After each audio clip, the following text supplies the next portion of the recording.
BMC કચેરી ખાતે વહીવટદાર અધિકારીએ રજાના દિવસે ચાર્જ સંભાળ્યો હતો। ભાવનગર મહાનગરપાલિકામાં ચૂંટાયેલા સભ્યોની તારીખ 9 માર્ચની મુદ્દત પૂર્ણ થઈ હતી।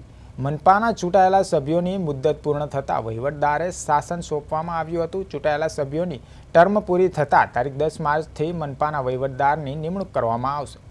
ભાવનગર મહાનગરપાલિકાના સભ્યોની ટર્મ પૂરી થતાં વહીવટદાર તરીકે સામાજિક ન્યાય અને અધિકારના સચિવ હર્ષ પટેલની નિમણૂક કરવામાં આવી હતી। આજે રવિવારના દિવસે મહાનગરપાલિકા ખાતે હર્ષદ પટેલે વિધિવત ચાર્જ સંભાળ્યો હતો।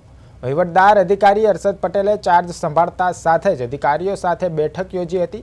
મહાનગરપાલિકામાં ચાલતા વિવિધ પ્રોજેક્ટ અંગે માહિતી મેળવી તેની સમીક્ષા કરી હતી।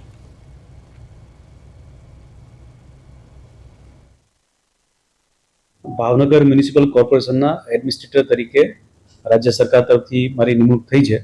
એ પછી આજે ભાવનગર શહેરની મુલાકાત લઈ અને ભાવનગર કોર્પોરેશનના જે અગત્યના તમામ વિભાગોના અધિકારીશ્રીઓ અને મ્યુનિસિપલ કમિશનર શ્રી નરેન્દ્ર મીના સાહેબ છે એમની સાથે વિગતવાર જે મ્યુનિસિપલ કોર્પોરેશન દ્વારા અલગ અલગ સેવાઓ આપવામાં આવે છે એના તમામ વિભાગોની કામગીરીની સમીક્ષા કરવામાં આવી, જેથી કરીને જે રેગ્યુલર ચૂંટણી થઈ અને નિયમિત જે જનરલ સભા અને સ્ટેન્ડિંગ કમિટી એ જે વ્યવસ્થા હોય છે એની નિમણૂક થાય એ દરમિયાન સુધી વહીવટ સુચારુ રીતે ચાલે, તમામ સેવાઓ લોકોને સમયસર મળી રહે, જે ચાલુ યોજનાઓ હોય એ સમયબદ્ધ રીતે આગળ વધે અને જે પ્રજાને સ્પર્શતા પ્રશ્નો હોય એનું સત્વરે નિરાકરણ થાય એ માટે જે અત્યારે કામગીરી અને હયાત વ્યવસ્થા છે એની સમીક્ષા કરવામાં આવી અને આગળ વધુને વધુ સુદૃઢ રીતે એ રીતે કરી શકાય એ માટે એમને માર્ગદર્શન પણ આપવામાં આવ્યું છે અને સતત જે બાબતો હશે એનો રિવ્યૂ કરવામાં આવશે।